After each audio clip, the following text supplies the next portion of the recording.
talked about the control already, but that's not the only aspect of this game that I want to talk about, or that's slightly strange and interesting. So, what else is there? The copyright message on this says 1998 to 2003, and, well, there was a large gap in the middle of that. I did some in 1998 while I was doing my A-levels, and I did some in 2003 as I was doing the degree show of my fine art degree. This was my fine art degree show.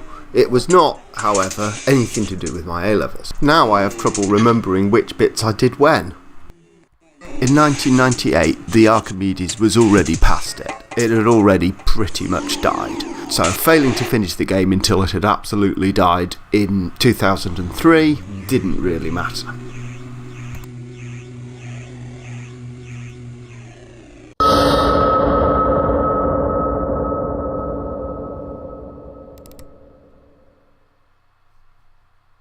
Look what Leaf's found! A small hole that leads into the machine. If you go in there, Leaf, think of all the nice machinery you'll be able to play with. Think of all the yummy flies. Apparently, if you're really careful, you can get switches, do all sorts of things, stop everything moving, make the light bulb spark and die, drop heavy objects and smash things. Watch out though, don't make too much noise. There's probably someone in there with a powerful torch, lots of cameras, a flashy uniform, a blanket 2x4 and a subscription to Bastards Monthly.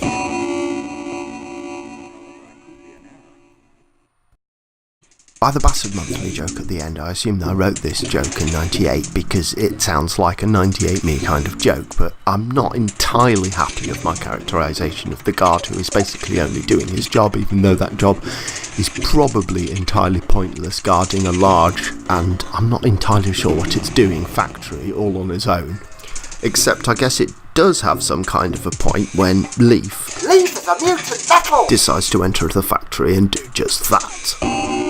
However, this text is clearly written from Leaf's point of view, so we can view it as being Leaf's view of the guard. The fact that Leaf is a nettle explains why, when the guard catches Leaf and picks Leaf up by the tail, he immediately drops Leaf again. The fact is, he's being stung. It's just a shame that I didn't actually animate or depict that properly. The biggest influence on me were a couple of C64 games by a guy called Paul O'Malley working alone called Iraq, known as Spiderbot in the US, and Heatseeker. Both of them depict a kind of rubbishy robot fighting against the kind of animal life you find at the bottom of a garden. Iraq is one of many games that we would now call metroid-vanias, but came out the same year as the first Metroid. There must have been something in the cultural zeitgeist in '86 that meant that a new genre of video game was invented simultaneously in multiple game studios and bedrooms. Both Iraq and Heatseeker happen in some kind of post-apocalypse where the plants have taken over. Leaf depicts that apocalypse. Here you get to take control of one of the plants, taking over after the machines. But have the machines already taken over from humans?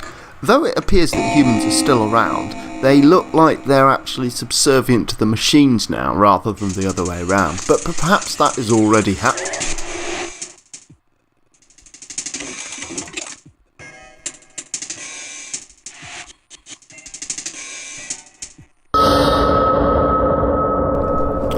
I think this was a 2003 thing. I'd already started animating and doing video art, and I was really into fast cutting.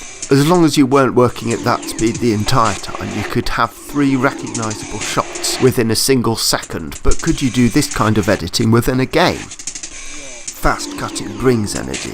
Cutscenes lose it. What if 90% of the cutscenes were under a second long? How would that work? It would definitely fit in with the flip screening.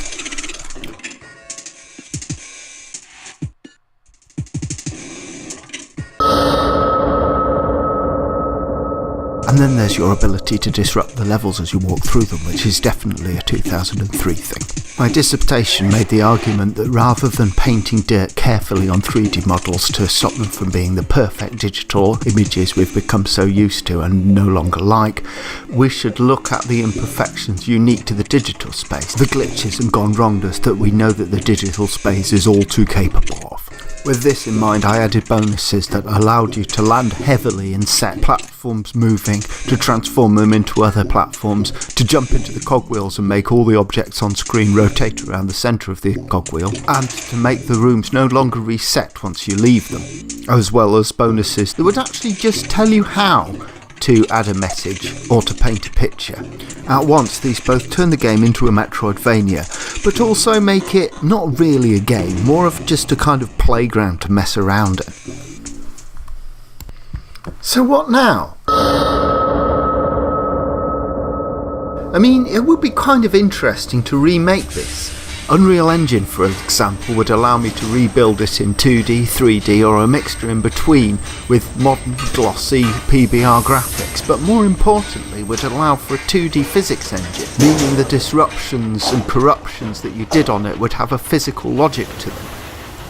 It could be made into more of a game with more of a narrative to it. Your abilities could include dropping seeds and growing plants that would take over, and it would allow for a lot of environmental storytelling where you'll be able to hear the guard's calls to his family. And there's a lot I've thought about the world that I've just mentioned earlier that's not really included in the game, that a remake would allow for this to be included. Or would I rather make Crystal Fields, a game that I actually had the concept of before I even started on Leaf?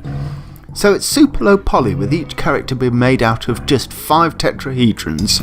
When you kill a creature, you morph into it, each of these 6 forms having its own control scheme. The knight charges, killing creatures in front of it. The frog leaps, you draw a parabola in midair and then leap across it. The spider can run along the surface it's on, including underneath it. The cannon cannot move but can fire. The bird flies but is quite hard to control and dies if it rams some of the landscape. And the wheels rolls, but its movement is more fast and momentum based than that of the knight. This would also be a Metroidvania game, but these wouldn't be permanent abilities. You'd have to find out a new frog each time you wanted the ability to jump. The question is, how easy would it be for me to build this in Unreal Engine as a non-coder?